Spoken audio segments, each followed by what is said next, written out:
Olá, meu amigo, olá, minha amiga. Estamos começando mais um Inspirações. Meu nome é Douglas Scarpe e este programa tem o objetivo de abençoar, edificar, informar e inspirar você cada vez mais. Hoje estamos recebendo aqui um convidado mais do que especial, Rodrigo Almeida. E no Inspirações de hoje falaremos sobre o mal, falaremos sobre livre-arbítrio, sobre Agostinho, dentre outros assuntos.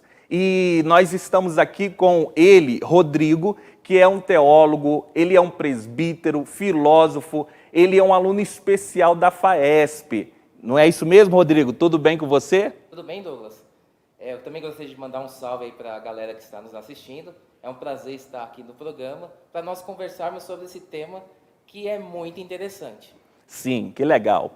E para começarmos, vamos primeiro saber quem é o Rodrigo Almeida. Então, o Rodrigo Almeida, ele começou numa carreira totalmente diferente da teologia. Ele começou pela engenharia. Então, se formou em engenharia elétrica, não tinha nenhuma motivação para ser teólogo, mas um dia Deus foi lá e tocou no coração dele. E ele tinha, porque ele tinha que estudar teologia. E Deus colocou aquele mover, aquele ardor no coração dele, e ele começou a estudar teologia. E isso mudou a vida dele. Então eu iniciei na FAESP 5 anos no sábado, que não era brincadeira, todos os sábados de 8 às 17h40, mas como diz a palavra do Senhor, até aqui nos ajudou o Senhor. E quem te indicou a FAESP? Você achou a FAESP por qual veículo? Pelas mídias sociais, pela internet ou algum amigo te indicou? Então, eu conheci a FAESP um pouco pela internet, então eu pesquisei, quando eu decidi fazer teologia, comecei a pesquisa das faculdades, então achei a FAESP pela internet. Também o sogro do meu irmão havia estudado na FAESP e me indicou a faculdade. Então, por isso que eu fiz essa escolha e acredito que fiz a escolha certa. Que bênção. E aí, 5 anos de FAESP, todos os sábados, como foi essa jornada para você? A jornada foi árdua, foi difícil, mas, assim, foram anos sensacionais, anos legais, porque além de eu estudar sobre Deus, de estudar teologia, algo que Deus colocou no meu coração e começou a ferver, eu também fiz uma amizade muito grande. Sim. Nós chamávamos de família teológica. Então a faculdade se tornou uma família. Então era prazeroso estar todos os sábados estudando na FAESP. Outro sim, você está se formando também em filosofia? Exato. Quando eu comecei a estudar teologia, isso abriu minha mente para muita coisa. Abriu minha mente e mostrou que eu precisava estudar mais. Porque quando você estuda teologia, você pega lá uma teologia sistemática. Sim. Tem uma doutrina. E aí o teólogo sistemático vai lá e aplica aquela doutrina. Mas por trás daquilo existe toda uma filosofia. E eu queria aprender mais sobre isso. E aí no 3º ano eu resolvi fazer as 2 faculdades ao mesmo tempo. Então eu comecei a fazer na semana a filosofia. Ok. E falar de filosofia é falar de Agostinho. Você terminou o seu bacharel e fez a sua monografia e citou muito Agostinho. Você poderia nos dar uma breve biografia deste grande homem? Quem foi Agostinho? Então, Agostinho foi um dos maiores pensadores que já existiu na face da Terra, mas quando nós pegamos dentro da história, ele vai estar ali dentro do período que nós chamamos de filosofia medieval. E dentro da filosofia medieval temos 2 grandes nomes, Agostinho e São Tomás de Aquino. Então Agostinho é o primeiro ali dos grandes nomes.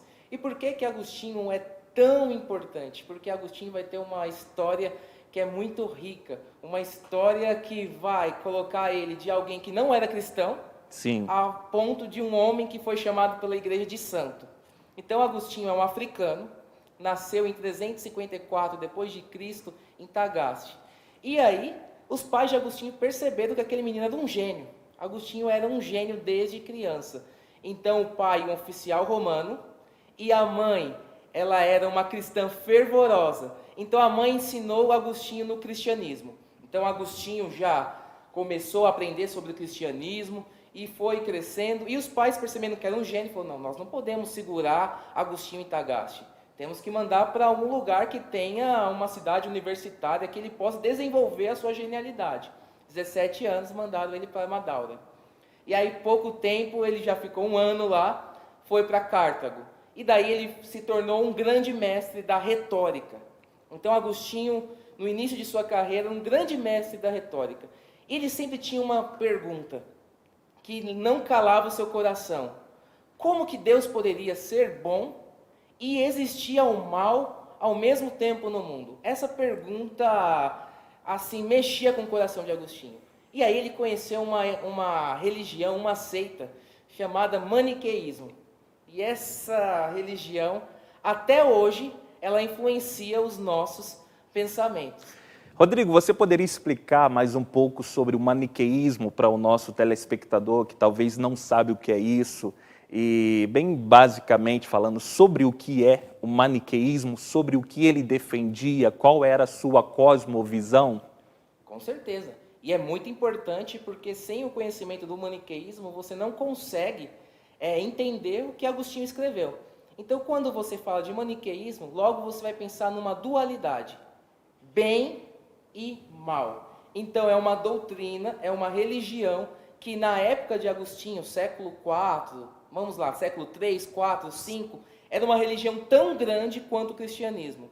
Mas é uma religião que se extinguiu porque o islamismo perseguiu bastante. Então, o islamismo acabou com essa religião. Então, é uma religião que hoje acabou na questão de membros. Mas o seu pensamento até hoje, ele é vivo. Porque pregava a existência de uma substância boa e uma substância má. E essas substâncias guerreavam entre si. Então, estavam em constante guerra. E ambas existiam e ambas tinham o mesmo poder. E aí tem um fato interessante. Não tem aquele filme de Noé, que todo mundo assistiu lá no cinema, aí você achou que era um filme evangélico, mas você chegou lá e falou, não era.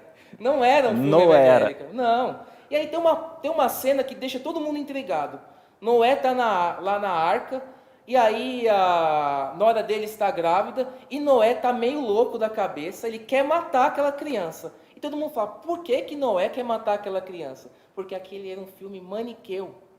Olha que interessante, Sim. Era um filme maniqueu. E o maniqueísmo pregava que o corpo era mal, porque o corpo era matéria e o corpo representava o reino das trevas.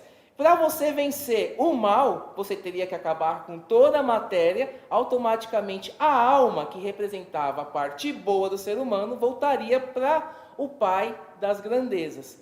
E aí ele queria matar exatamente aquele menino, porque se não existisse mais seres humanos, o mal seria vencido. Extinto. E isso vai contra a Bíblia Sagrada, vai contra o cristianismo, porque nós vemos até na ressurreição de Cristo o seu corpo transformado. Então, Jesus Cristo, ele preza pelo corpo, né? O futuro do nosso corpo não será uma destruição eterna, mas será uma glorificação do nosso corpo. Teremos os nossos corpos transformados como o corpo de Jesus. Então, o maniqueísmo pregava isso, né? Essas duas forças, e para você se livrar disso, era necessário você destruir a matéria, que era má, o seu corpo. É isso mesmo? Exatamente. Ok.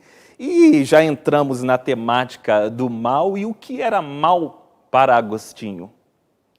Para Agostinho, quando nós falamos de mal, é um assunto bem delicado, interessante, e é algo que, quando você começa a pensar, você fala, isso é coisa de doido. Porque para Agostinho, o mal era exatamente uma privação de bem. Então, o mal, quando nós pensamos em algo mal, ele não existe propriamente, mas ele é uma privação de bem. Então, se vamos dizer que eu tenho algo que é bem desse tamanho, eu tirei uma parte do bem, ficou só um pouco, esse pouco, essa diferença de privação, é o mal, não mais bem. Então, o mal seria uma privação do bem. Uma ausência do bem, uma falta de manifestação do bem. Muito interessante. Então, quando o bem não se manifesta, o mal, ele está ali. Exatamente. É como uma luz. Exatamente. Se você pensar na luz, quando você tem luz, você está vendo, a razão consegue captar essa luz. Mas quando ela se apaga, a sua razão apenas capta a falta de luz. Então a escuridão propriamente não existe, mas ela é apenas captável pela ausência de luz. E o mal da mesma forma.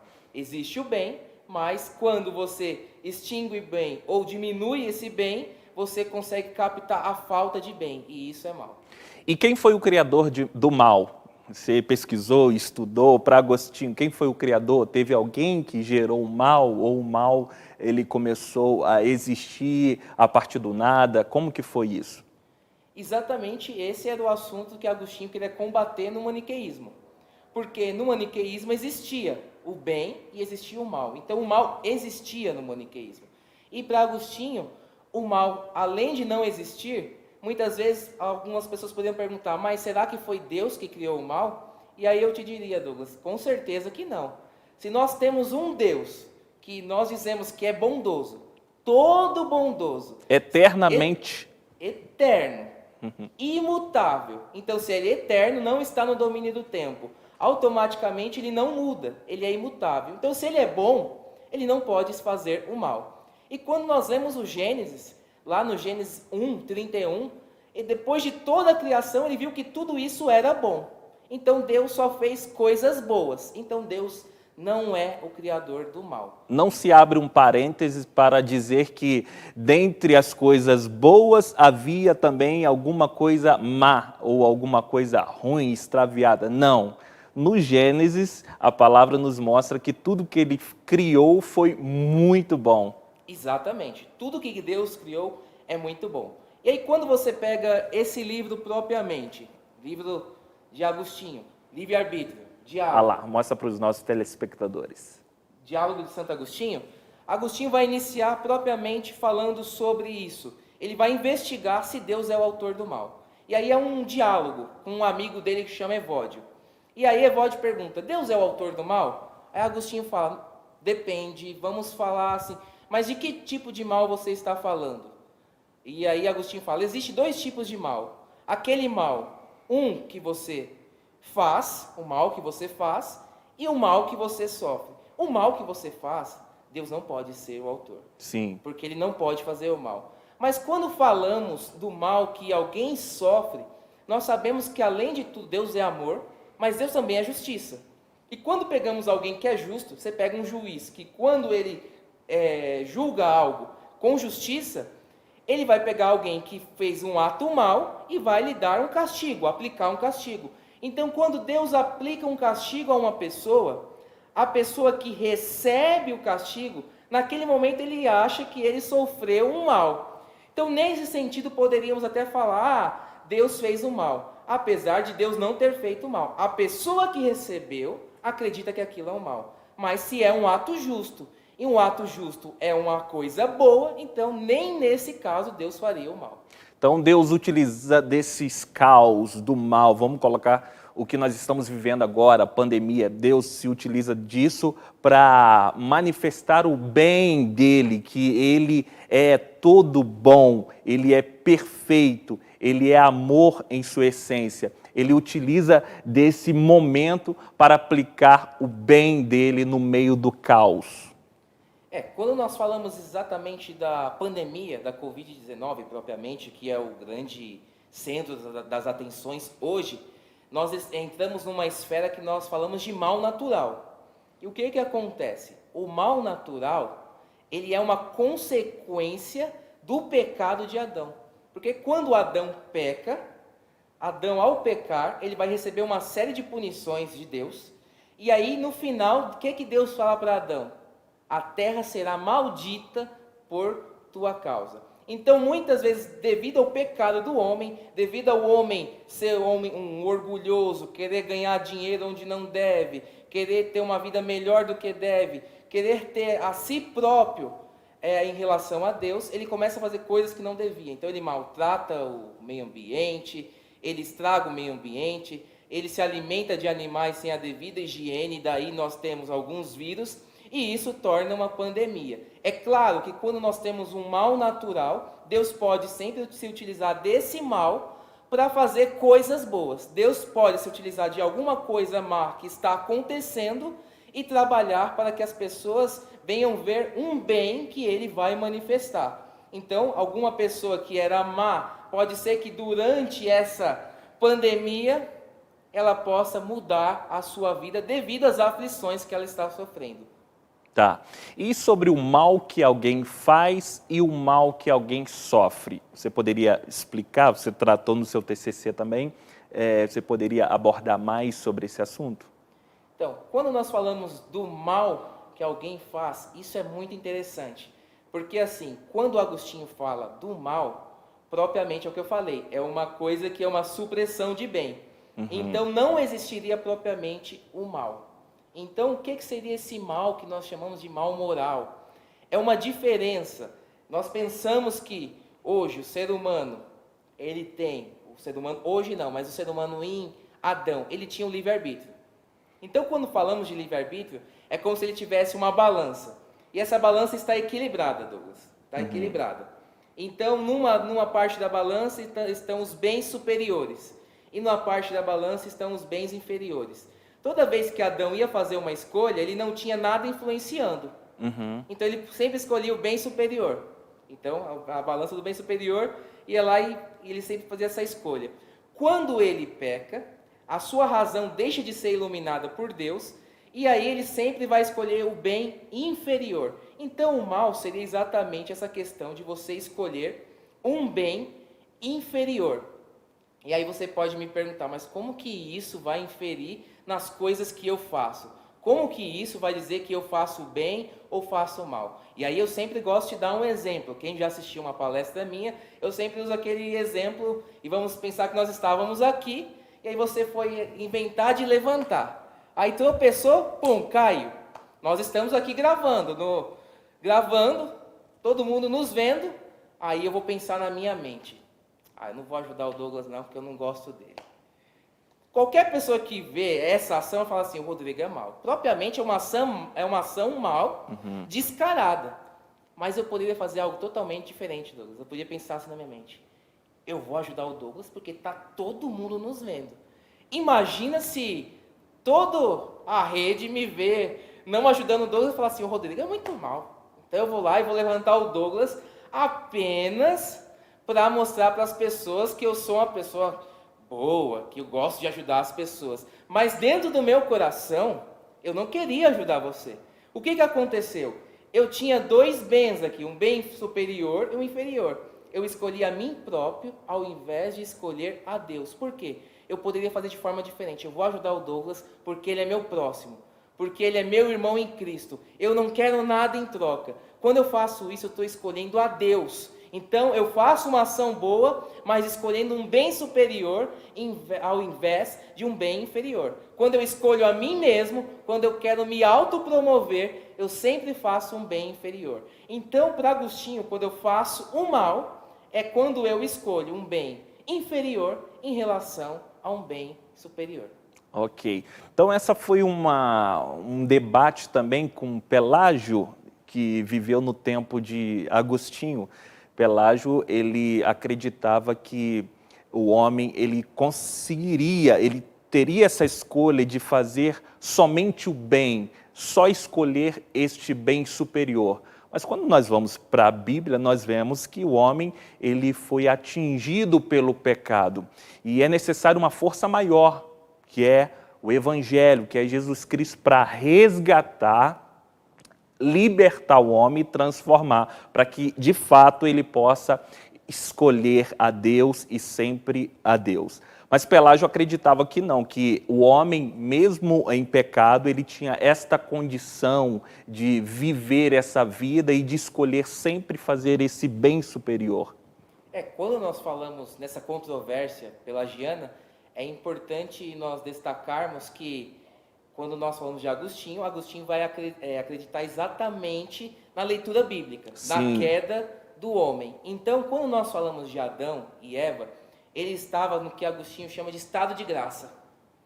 E em estado de graça, ele podia escolher a Deus. Mas quando ele desobedece a Deus, ele perde a graça. Então ele não pode mais fazer o bem, a não ser que Deus o ilumine novamente. E através de Jesus Cristo, nós podemos receber essa graça novamente e assim poder escolher a Deus. Mas Pelágio ele pensava totalmente diferente. Ele acreditava que os homens não pagavam o pecado de Adão. Então eu e você, nós nascemos bons. Isento. Do mesmo jeito que Adão nasceu moralmente bom, nós também nascemos bons. Então, cabe a você não perder a sua salvação. É como se você já nascesse num estado bom. Você não precisa dessa graça, porque você já nasce bom. Então, cabe a você conquistar e ser bom até o fim. E aí nós poderemos pensar, mas esse pensamento de Pelágio é complicado. Se você for pensar, é complicado e ele nos traria uma responsabilidade muito grande. Porque a responsabilidade é totalmente sua. Você que não conseguiu. Então, se formos pensar, até que o nosso estado, apesar de estarmos no estado ali que precisamos da graça, é bom. Porque se nós não recebermos a graça de Deus, nós não podemos respondermos afirmativamente a Deus. E se você deseja conhecer mais esses assuntos belos, você precisa vir para a FAESP, Faculdade Evangélica de São Paulo. Que Deus em Cristo abençoe a sua vida, ilumine a sua vida e que você possa vir moldar o seu chamado, crescer espiritualmente e intelectualmente. Rodrigo, mostre o seu trabalho, fale um pouquinho rapidamente sobre essa temática para irmos concluindo o nosso bate-papo. Então aqui eu estou com o meu TCC, nós dizemos que é um filho, né? E nesse TCC nós falamos propriamente do maniqueísmo e fizemos essa controvérsia, Agostinho defendendo o cristianismo mediante a doutrina maniqueia.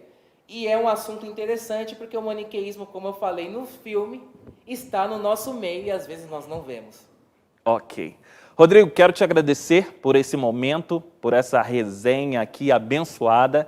Que Deus continue abençoando a sua vida. Deixe suas considerações finais, a sua fala final. Eu também gostaria de agradecer pela oportunidade, Douglas, agradecer à FAESP, essa instituição que me abraçou por 5 anos da minha vida, que me ajudou bastante, que iluminou os meus caminhos mediante a teologia. E gostaria de pedir a você que está nos assistindo que venha seguir as nossas redes sociais que estão na tela. E você deseja continuar nos estudos, fazer um mestrado, um pós-doutorado? Olha, se Deus quiser, eu vou fazer com certeza um mestrado e um doutorado em teologia. Estamos aí na providência de Deus. E você pode fazer com que Inspirações alcance mais pessoas. Talvez alguma pessoa esteja passando ou enfrentando um mal agora. E você pode edificar esta pessoa compartilhando. Você também pode ativar o sininho para ser notificado quando subir um programa do Inspirações no ar. Que Deus em Cristo abençoe a sua vida e até o próximo Inspirações.